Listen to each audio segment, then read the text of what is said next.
Hello and welcome to another episode of 177 Nations of Tasmania podcast. Now, Tunisia is a small country which contains the most northerly part of continental Africa. Though they have language and religion in common with many of the peoples of the Middle East, they have their own distinct culture, which has been influenced by the many different colonizers throughout history. In more recent years, it's been the French who've left their mark on their language and education. I have the privilege in this episode of speaking with the only Tunisian living in Tasmania at the time of recording, Akram. He migrated to Tasmania only last year with his wife, who's from the Philippines, and their two young children. They actually emigrated from Qatar, where Akram had over 10 years' experience working in a luxury hotel and public relations for a Qatari government department. But despite all this experience, settling in Tasmania, Akram has had to really start from scratch in the hotel industry. A story familiar perhaps to many migrants. But after this early period of frustration, Akram has taken these initial setbacks as a valuable life lesson and is pushing forward now with a lot of optimism, as you will hear hopefully. Right, my name is Akram. I was born in Algeria. My dad's Algerian, my mom is Tunisian. When I was 5 years old, we moved to Tunisia with my two siblings. I have one sister older than me and one brother younger than me. And then we grew up in Tunisia, since 1993. Tunisia is very normal country, like where we live very normally there. We are peacefully, like we are in very like mid-class family, like we are very normal. My dad is working, my mom at home.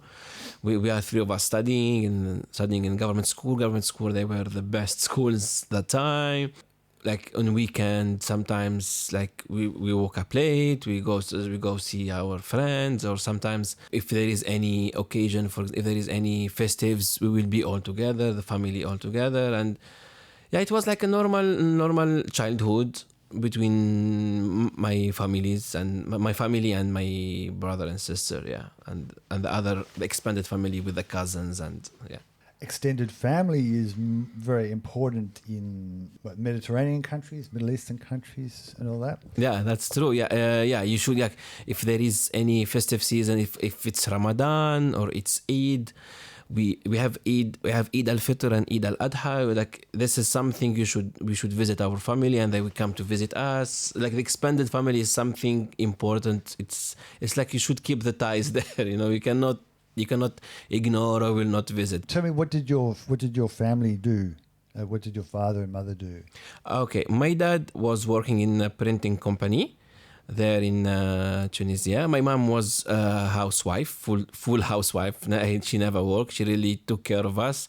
She really did a great job to take care of us and to raise us, because it's not difficult, but just to keep you in the track with two boys and a girl in the school, so you will not go out from the school, you will not go to do something bad. Like nowadays drugs, alcohol is there, but we really, like my dad was very strong and severe with us, like maybe because of his background. My dad used to be a policeman in Algeria, so my mom I really appreciate until the last day of my life, my dad and my mom, what they did to us. So we don't live far from my grandparents' house, but everyone, all my aunties and my uncles, we meet there in every occasion.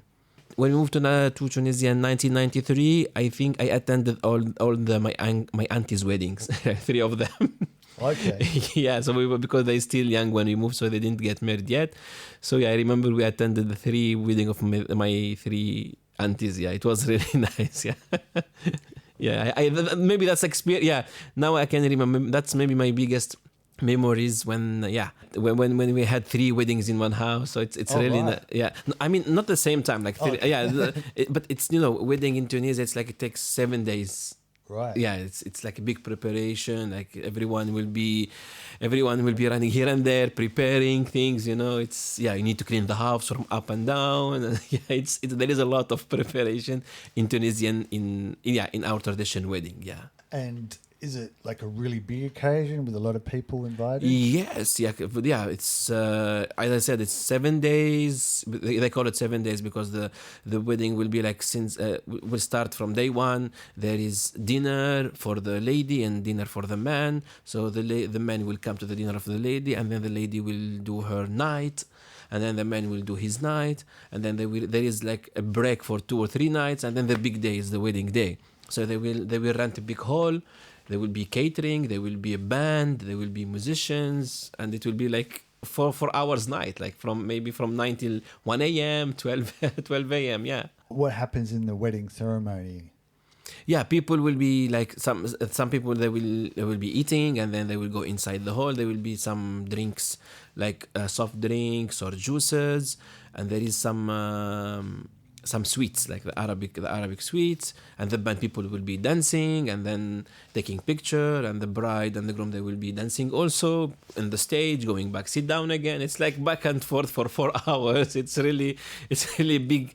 I can remember it's a huge work really, especially when you're gonna put all money and all effort on that, and you should invite everyone. Like some people will get upset if you don't invite them, so but you should like invite everyone. And we do invitation before, like we print invitation. You go to the house and give it to them by hand. That you should pay respect. You cannot like hello, not by phone, not hello, come your no. You should give an invitation to that person. Yeah. If you have your neighbors and you are the same, like we call it like wall to wall neighbor, he's the first one to be there. He will be the one helping.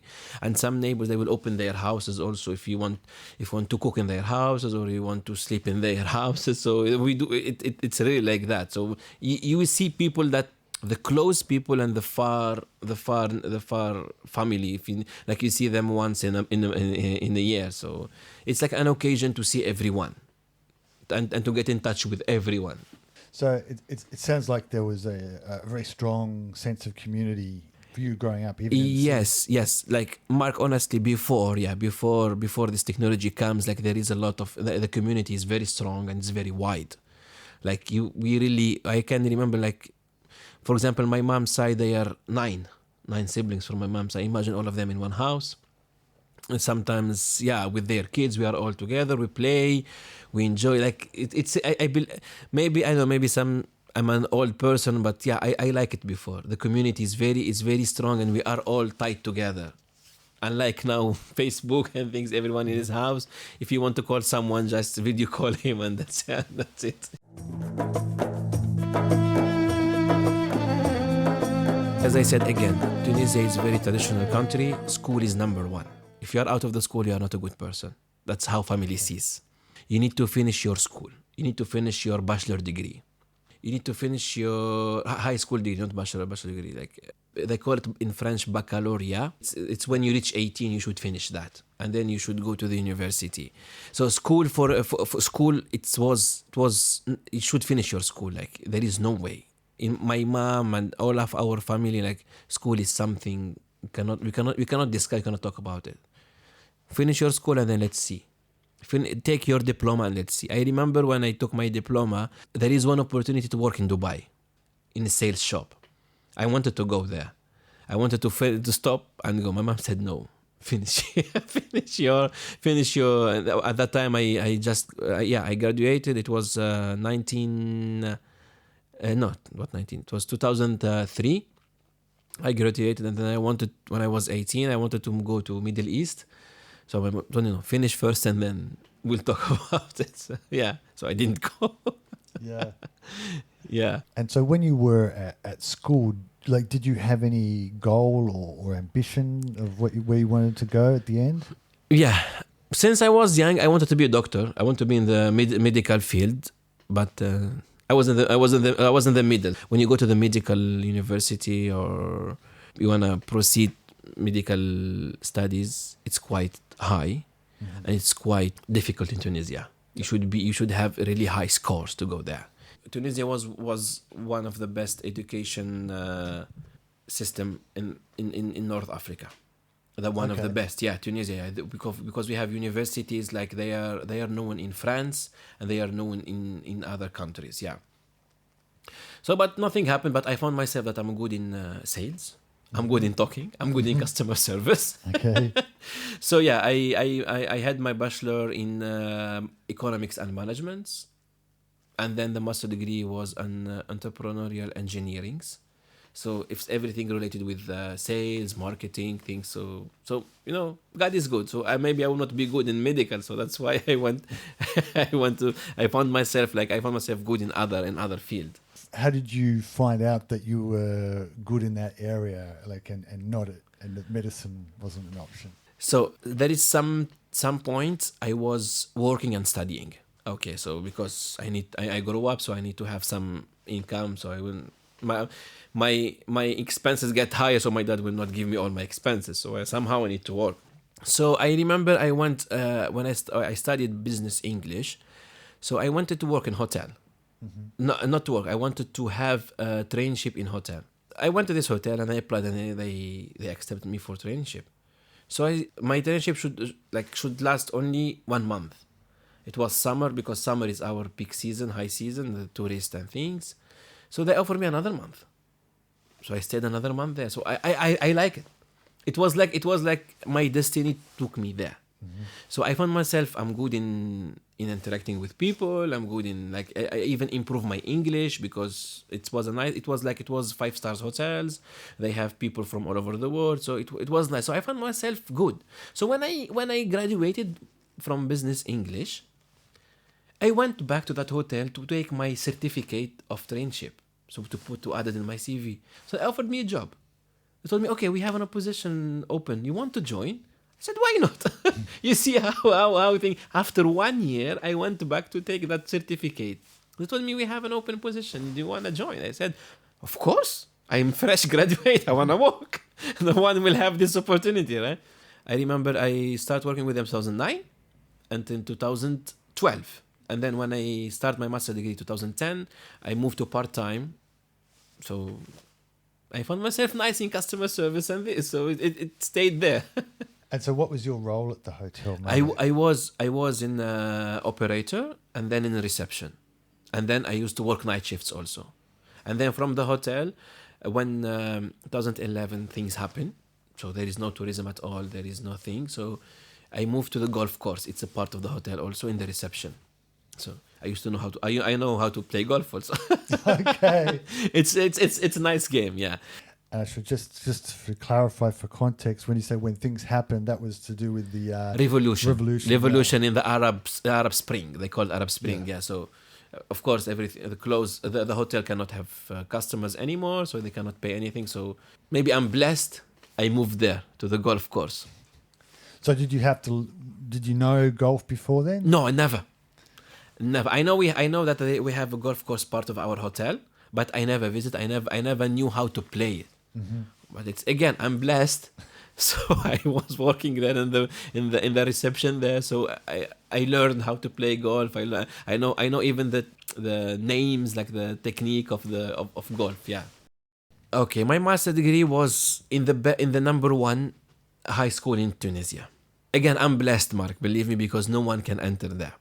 So me and my friend, I have my close friend, my best friend. We studied to continue, because bachelor degree will not do anything. You need to have at least a higher degree. We said, okay, let's start on master. Let's find masters somewhere. So we applied in this university. It was really helpful for our career. Yeah, we studied master for 2 years, and it was nice and good experience in our life. Yeah. And what was your major? What was a master's in? In entrepreneurial engineering. And could you just explain a bit more about Okay, that? the entrepreneurial engineering, it's like you are the future CEOs, future head of project, future project managers, because we studied everything like finance, marketing, sales, management. We studied economics. We studied everything in that master. So like it's future CEOs, future head of company, future project managers. Okay, when I graduated from the master degree, I said no, I need to work in something related to my studies. I never studied hotels. I never studied hospitality. So I resigned from the hotel, from that golf course 2012, and I started working for a job. I worked I was a manager. I was a store manager for Lacoste, Tommy Hilfiger, Nike, and Gaunt. So I worked there for 6 months. I didn't like it because I'm a very active person. I don't want to sit in one place and behind the counter. I don't see myself there. So I started looking again. So I was like jumping from job to job, and then I jumped to another company. They're selling the acoustic equipment. So I was a sales manager there. So again, I didn't like it. I don't know why. And then in 2014, the hotel called me again. The same hotel, because they know who I am. They know, like, I feel happy when they tell me come back. I feel, because I feel like, okay, I did something and I know who I am. So I said, okay, let's go back there, because I feel like I belong there. I feel comfortable there. It's nice. There is action. There is interaction. You see guests. You see things. There is things. I came back March, April. So I same thing. I was in reception, in operator, and then they put me in the kids club. Okay. Yeah, in the kids club. Yeah, with one of the colleagues. Yeah, in weekend when we have customers, I work in the kids club. It was a nice experience with the kids club also. I really enjoyed. And then November came. I applied for Qatar. Mm-hmm. There is the Sheraton Grand Doha in Qatar. I applied there. So they were in Tunisia. So not here. They were in Tunisia. They were interviewing people in Sheraton, Tunisia. So I went for that interview. And then again, I'm blessed. I took it. And 2014 start my journey and start my big dream. Because at that period, like in the last 3 months, maybe from October or maybe from September, I wanted to go out. Because I feel because Tunisia there is nothing, but I have a master's degree and I was dreaming big. Mm-hmm. My dream, they were big. I want to be somewhere. I want to go out. I want to go to Canada. We had one far family in Canada. I just sent him my CV and nothing happened. I was trying everywhere, so nothing happened. So Middle East came. I never thought that I will be in the Middle East. Okay. Mark, it was like a dream. It was everything was fast. Like I applied for the job. Okay, they send me. Okay, they send me the contract, my passport, visa. Even my family like, well, that was fast. Like I didn't have time even to absorb things. The ticket came like after a visa one day. The ticket came another day. Done. I'm in the third day. I'm in the airport flying.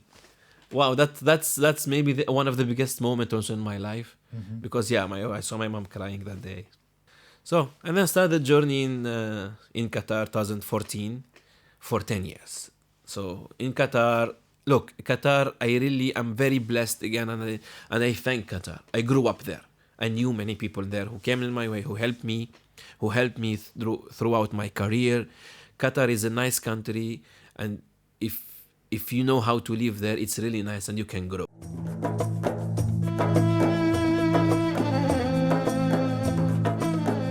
What are some of the differences in like the culture and the society between Qatar and Tunisia? No, there is a big difference between the culture and society. Like in Qatar, they're quite conservative. Yeah, there is a big difference. For Tunisia, it's a touristic country. It's a very open country. Mm-hmm. You can do but there is difference in the culture, like with families, with friends. You get my point. Mm-hmm. You can feel there is a difference like that. So in talking, even in Arabic, where we have the different dialect.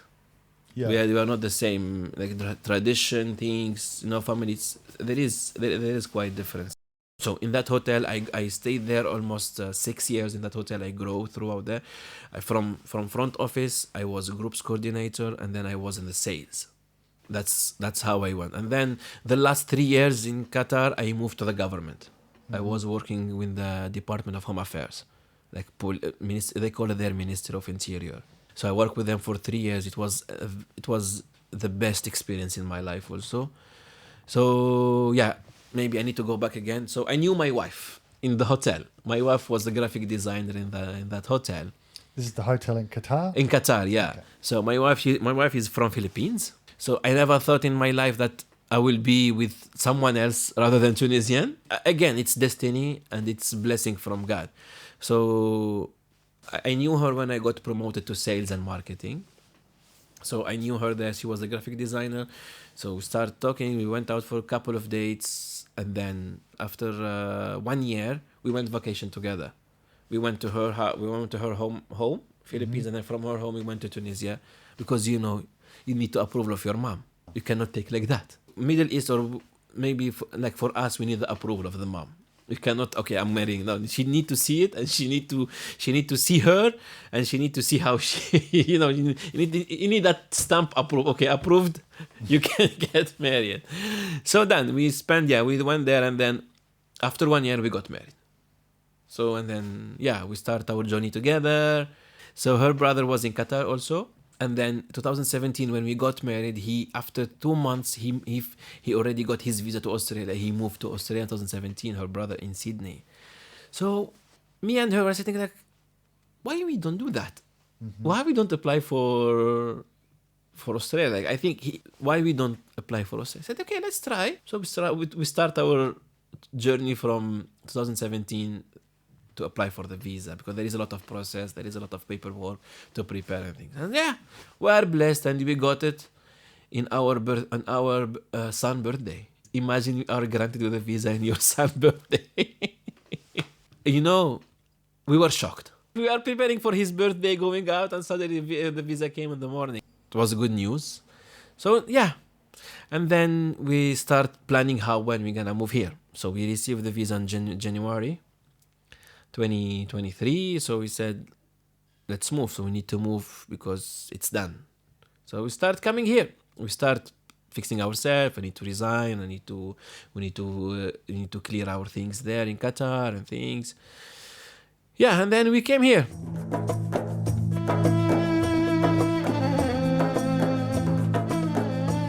Why did you feel you needed to leave Qatar to come to Australia? Was it just you needed a change in life, or were there other motivations? Okay, so the life in Qatar is nice. Luxurious life, happy life. We are blessed again. We are having nice life in Qatar. But for the future of the kids. Mm-hmm. In Qatar, you cannot be a permanent resident. You cannot be a citizen. Because I'm from Tunisia, I cannot go back and live in Tunisia. Because I'm really used in certain level of life. My wife also, I cannot go live in Philippines. I cannot find work in Philippines. So that's where we came. That's where the idea came from. Again, it's like a destiny from God also. So we need to find somewhere where we can settle, all of us, and for the future of our kids. That's why the idea came to apply for Australia. Yep. It's like linked, her brother, and then the situation, like the life in Qatar, and then the future of the kids. And did you specifically choose Tasmania, or was that? Yes. That's again, I believe in destiny and I believe blessing in God, Mark. I always say that it's not me, it's not everyone, it's God's destiny and God's blessing to us. So Corona, the COVID was there, and all the borders were closed. And then when the COVID was like a bit slowing down, so they opened their borders. So Tasmania opened for offshores. So when we are like checking like the page on Facebook, the online immigration online, the states, which one is open, which one is closed. So we found Tasmania open for offshore. And I told my wife, my wife, by the way, wants to go to Canberra. Told her, okay, you want to go to Canberra? You see the Canberra, because there is another matrix in Canberra. It's quite hard to go there. Even if you have points, there is another matrix. You need to pass that matrix to go to Canberra. So I told her, listen, you should think logically. So in our situation, you need to see that Tasmania was the perfect place with our points, with our qualification, with everything. Tasmania is there. So we should apply for Tasmania. You cannot apply for Canberra. No. We did this by ourselves, by the way. Mm-hmm. We didn't go for any agent or nothing. It's just you need to read, you need to understand, and you need to ask some question in the group. The groups on Facebook, they're very helpful, man. Mm-hmm. They are very active, Mark, believe me. And you send something, they will, God bless everyone. They are very helpful, the people, and they are sharing their experience. So from their experience, we also read it and we apply it in our application. So We applied for Tasmania. When we were looking for Tasmania, like of course we did research. It's a nice country. It's a nice state. It's natural state. It reminds me of Tunisia. In my country, we have 4 seasons. We have the spring, we have the summer, we have the winter, and we have the falls, and we have even snow in mountains in Tunisia. So it's like the same, you know. It's the same. Even the name Tasmania, Tunisia. It's quite similar. So I said, okay, all the factors leads to Tasmania. So I think we need to go and apply there. We applied for nomination. They replied, okay, they nominate us, and then we applied for the visa, and then we carried on until the visa came. Yeah. So it sounds like you'd done a fair bit of research. Of course, beforehand. yes, yeah. We did a lot of research, even the cost of life, there is a lot of information online. Of course, we did a lot of research before coming here. Yeah. But of course, you can do all the research in the world, but sometimes the reality can be different. Was there anything that surprised you when you came here? Oh my God. The big surprise. When we landed in Australia, we stayed 1 month in her house, in her brother's house. Because 5 years, she didn't see her brother for 5 years. So he invited us in his house. Again, we are blessed because we are staying in his house for 1 month and we are looking for a job and the house at the same time. My big shock is like to find a job. I didn't know that it's very hard to find a job in Australia. I never thought that all my experience, all my career, with honors, or my masters, even her, they will not do anything. That's the shock that we received. Yeah, when we were in Sydney, like we are receiving rejection emails for a job, like heaps of them. Yeah, and I have to say that's pretty normal. It's good that you say that in a way, and I hope that because it means that other people will develop that expectation. Yes. Because I think if you don't expect it, it is a shock. Yes. If I'm an employer, I'm going to tend to look at the person who's got local experience because I think, they know what it's like to work here and all that kind of thing. So you've got to overcome that barrier. But you did get work eventually? Yes. Yeah. So after a lot I think I should have done research regarding a job. I did research about everything, and I neglected the job part. I need to research that because I thought it will be easy to find a job, even for her and for me. And my wife she's the main applicant for our visa, so she's the one should work. So when I saw that she's not getting any job, any offer at all, like rejection, even after interview, no. So I started to think I need to find a job. Again, hotels. I think hotels, it's behind me forever.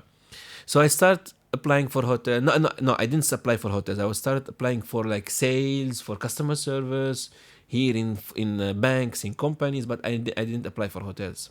Because I know I will not get in hotels and events easily because I don't have experience locally. So that's why. Even in public relations, I will not get. I know I don't have experience. I was applying for lower position, customer service things, but nothing happened. Until I start to contact people through LinkedIn who works in hotels here in Tasmania. So I contact one person and he said, send me your CV and done.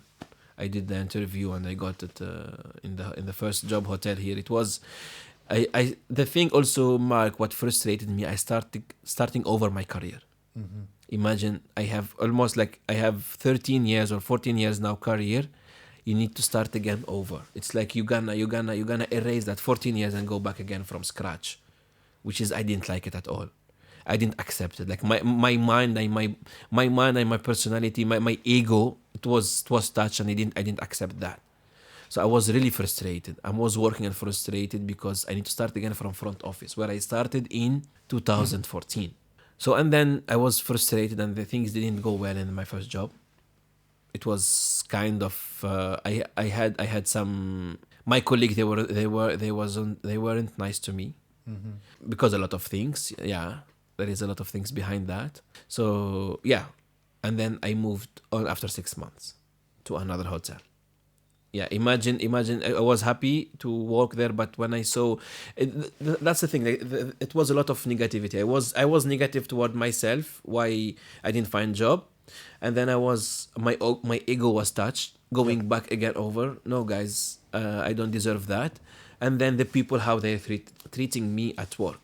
I'm not talking about locals. I'm talking about other nationality. They are also expatriate like me, so they were treating me badly. Not all of them, but some of them. Anyway, so I start to move on from there. And then when I start looking for a job, I was looking to everywhere. Nothing else happened. So, and then through connection, I moved to my second job, second hotel. When I moved again, Mark, I learned the lesson. I should accept the situation. There is always a lesson out of it. My ego, I should ignore about my ego. I should ignore about my things. I should accept the situation. If I need to move on, I should accept the situation and don't. Okay, my ego was touched. My things was touched. My experience, my career, but doesn't matter. It doesn't matter. I need to focus on myself again. I need to accept the situation. That's what I said to myself and to my wife. I said, done. I'm done now. I'm happy to work anything. So when I accepted that, things opened. Like you open your mind because your mind was closed. I was upset. I was frustrated. I want this. I want that. I want things to be fast. I want things to be quickly. No, you should trust the process. You should trust God, and you should be patient. That's what I lacked, patience. So now I learn. I'm patient. I'm happy with what's going on. So I'm really now, because I'm an optimistic person. And then I failed for the first 6 months in Tasmania. I failed in that, so I agree with that. But now I'm happy with all what's happening. And networking also is nice, to know people, to see people. I start volunteering. I'm volunteering with the Hobart City Mission. I'm volunteering with the Migrant Resource Center. So it's really networking. So I opened my mind and I found ways. Yeah, that's patience. Patience is the key of every success. For me, I take the weak moments as a strength for me. And I need to build on that weakness to go up. I cannot stay there. I need to do something. I need to think. I need to act. That's why I said, I'm a person who never give up. Even my wife knows me. I will go until the end. If there is a wall, I'm gonna smash the wall and go. My wife knows that on me, and she really appreciates that. That's me. So I lift up myself. I stop being frustrated. Stop. What's this ego? This ego will not do anything to you. Again, with the help of God. I'm a godly person. I trust God on everything, and that was a lesson in my life that I learned.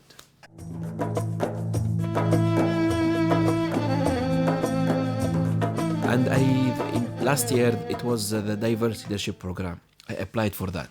So that also it was a really nice program. It's a workshop for throughout 4 months. I got accepted for that one. Also, it's really nice to see other people with diverse background sharing their experience. Some people, they are already here 10 years and they're still like having some issues or problems. So that's also helped me. And when I hear other experience like 10 years and he still said, I said to myself, Akram, you should stop being upset and angry for nothing. Just follow. You should thank God what you have now, because if you see others how they are struggling through how many years, that's a shame if I will be like that. So yeah, you should volunteer, you should network. If there is any meeting or anything, you go see people, talk to people. You never know who has the key for you. That's I think that's the key. There is one person who told me, just try to volunteer. Volunteering will help you to network. So I said, yeah, okay. So I went to the Volunteering Tasmania, the website, and then it's very easy there. You just create your profile and then you apply where you want to volunteer. So I applied for Hobart City Mission. So they called me. I went for an interview, and then they give me the op shop in Muna. I go every Monday. I didn't go for a long time because now things change in my schedule. But I did with them, I think, 3 times. It was nice, yeah. It was nice to see people. It was nice. Like it's like something refreshing. Believe me, it's really nice. It was like you will forget something, you know. It's quite nice, yeah. And I guess it's a way of getting to meet local people. Yes, yeah. To meet other people, to see other people's stories and to help. It's nice to help, because for me, I believe in helping. in throughout my life, I had people who helped me in my life, from near or from far. So it's a kind of way to help others also. Nothing, money is nothing. Like there is something like you cannot buy happiness with money. You can have the whole money for the life, but you are not happy. For me, when I put my head on the pillow and I don't have anything to think about it, that's the happiness.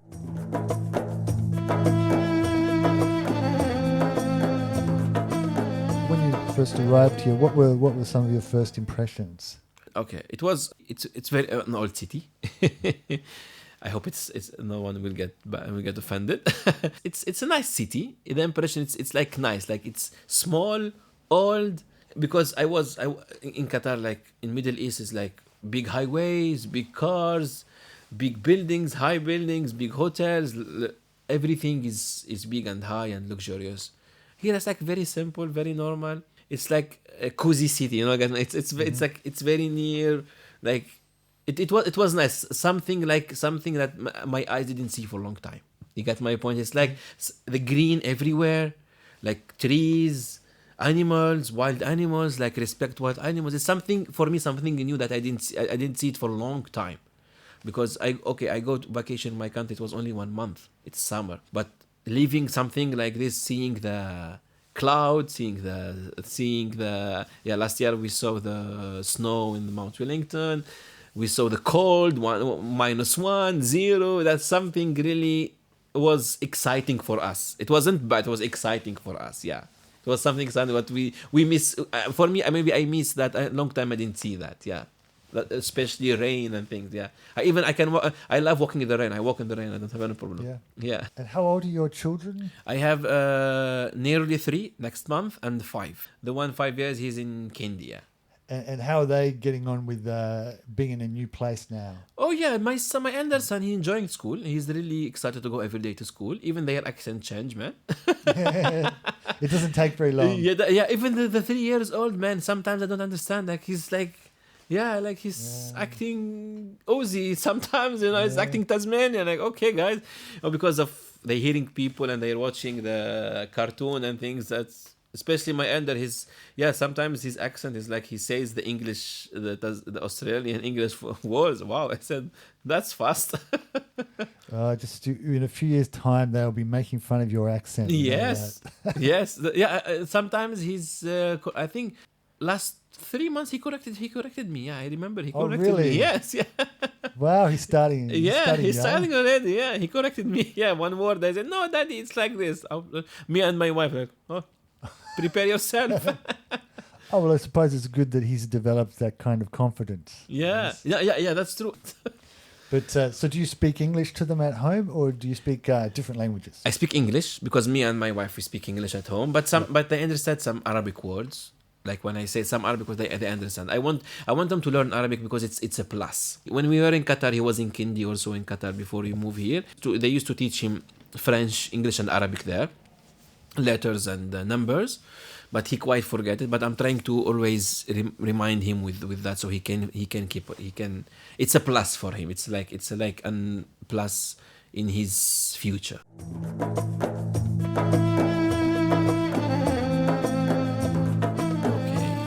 Okay, so we spoke about the language. You need to adapt to the language. I feel like there is a lot.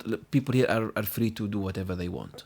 Like for me, in Qatar, you cannot see bars everywhere. You get my point. Like for me, like something, it was in the beginning. In my country, you see bars. Mm-hmm. You see nightclubs, bars. In Tunisia, look, it's very open country. But as I told you, I was almost 10 years in Qatar. I don't see that in the streets and things. People are enjoying.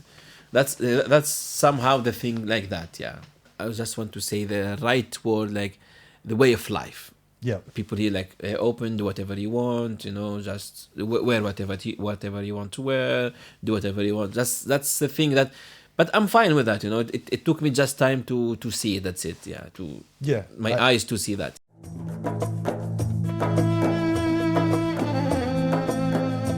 I want to say that it wasn't easy for me. Like personally, it's not easy to move from a country to another country with all your family, especially I'm not alone.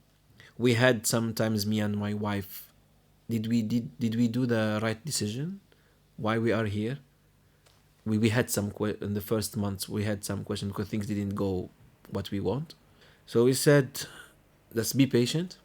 There is a lot of ups and downs in the beginning, but just be patient. Don't do my mistake, like be impatient. You want things to be fast. Just be patient. I trust God. Trust the process. Things will slowly you will see it falling in front of you.